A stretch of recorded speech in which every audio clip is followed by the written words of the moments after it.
नमस्कार, मैं आलोक तिवारी आपका अपने इस चैनल पर स्वागत करता हूं और आज के वीडियो में चर्चा का विषय है पंचगव्य कैसे बनाना चाहिए, पंचगव्य कैसे बनाया जाता है।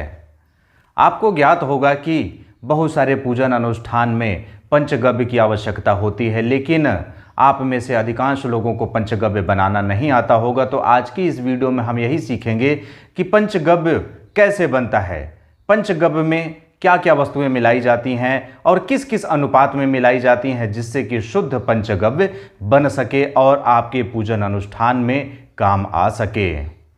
सबसे पहले हम यह जान लेते हैं कि पंचगव्य बनाने में किन किन सामग्रियों की, किन किन वस्तुओं की आवश्यकता होने वाली है। जैसा कि नाम से ज्ञात है, पंचगव्य, पंच और गव्य, पंच अर्थात पांच, गव्य अर्थात गौ माता। इस तरह से आप देखें, इस शाब्दिक अर्थ को देखें कि पंचगव्य का शाब्दिक अर्थ होता है गौ माता की पांच वस्तुओं को मिला करके पंचगव्य का निर्माण होता है, पंचगव्य बनता है। तो गौ माता की क्या क्या वस्तुएं हमें लेनी होगी जिससे पंचगव्य का निर्माण होगा, तो आइए देखते हैं। गाय का गोबर, गौमूत्र, गाय का घी, गाय के दूध से बना हुआ दही और गाय का ही कच्चा दूध। इन पांचों वस्तुओं को एक निश्चित अनुपात में मिलाकर के पंचगव्य का निर्माण होता है, पंचगव्य बनता है। तो इसका क्या क्या अनुपात होता है वह आगे हम जानेंगे। इसके अलावा आपको एक कटोरी और लेनी है। इस कटोरी में गोबर का रस निकालना है। एक बड़ी कटोरी लेनी है जिसमें पंचगव्य को मिश्रित करना है। एक साफ धुला हुआ पतला कपड़ा लेना है। इसी में गोबर रख के हम गोबर को छानेंगे, गोबर का रस निकालेंगे। तो आइए अब इस प्रक्रिया को हम प्रारंभ करते हैं। सबसे पहले आप इस कपड़े को लीजिए और इस कटोरी में इस तरह से बिछा दीजिए। अब आप इस गाय के गोबर को थोड़ा मसल दीजिए। मसलने से यह नरम हो जाएगा और आसानी से गाय के गोबर से थोड़ा सा रस बाहर निकल आएगा।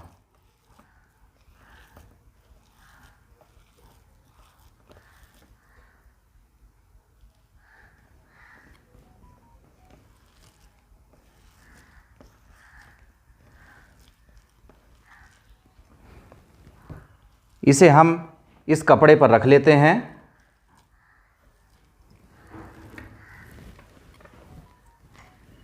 और कपड़े में रखने के बाद इसे हम अच्छे से निचोड़ेंगे जिससे इसका कुछ रस बाहर निकल आए। आप देख रहे हैं कुछ मात्रा में गोबर का रस छन करके इस कटोरी में आ रहा है। इतनी मात्रा में यह हमें प्राप्त हो गया है, इतना पर्याप्त है। यदि आपको ज़्यादा मात्रा में बनाना है तो ज़्यादा रस निकाल लीजिए। इस तरह से अब आपके सामने यह गोबर का रस भी निकल के तैयार है। अब इनका अनुपात क्या होना चाहिए? इन पांच सामग्रियों का अनुपात इस तरह से हो कि दूध सबसे अधिक मात्रा में हो, इसका आधा दही हो, दही का आधा घी हो, घी का आधा गौमूत्र हो और गौमूत्र का आधा गोरज हो अर्थात गोबर का रस हो।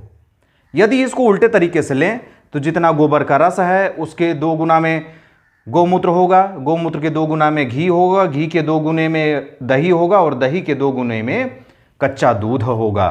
तो आइए अब इसे मिश्रित करते हैं और बनाते हैं पंचगव्य।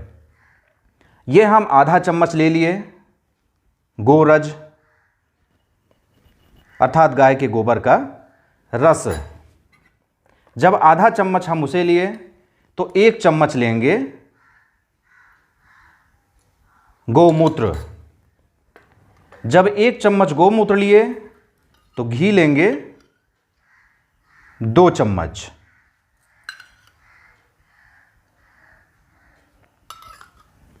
घी 2 चम्मच है तो दही होगी 4 चम्मच। 1, 2,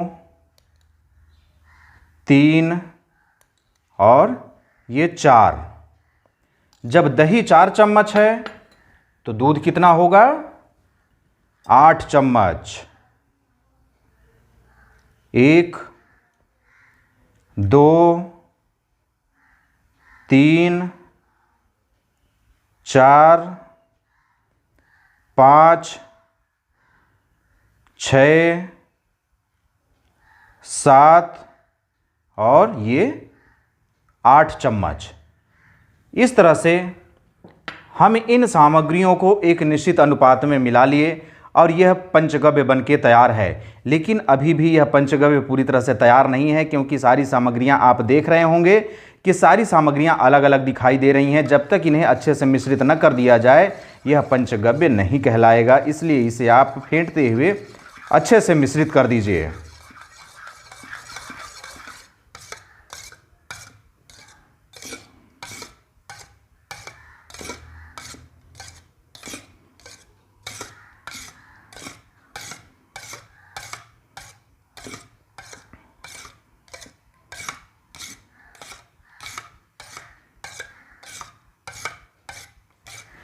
इस तरह से आप देख रहे हैं कि सारी सामग्रियां अर्थात पांचों सामग्रियां एक दूसरे से मिश्रित हो चुकी हैं और यह शुद्ध पंचगव्य बनकर के तैयार है।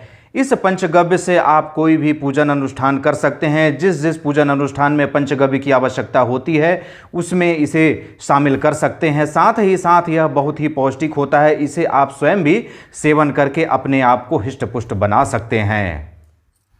इस तरह से आपने इस वीडियो के माध्यम से पंचगव्य बनाना सीखा। और मैं आपको एक बात बता दूं कि हमारे शास्त्रों में जो वर्णित है कि पंचगव्य कैसे बनाया जाता है, उसका अनुपात, उसका माप बिल्कुल अलग तरीके से दिया हुआ है। उसमें पल और अंगुष्ठ का अनुपात दिया गया है, जो कि न तो हमें समझ में आता न तो आपको समझ में आ पाएगा। और यह जो अनुपात हम आपके सामने प्रस्तुत किए हैं, इस अनुपात में हमें हमारे गुरुदेव ने बनाना सिखाया है और वही अनुपात हम आपको बनाना सिखा दिए हैं।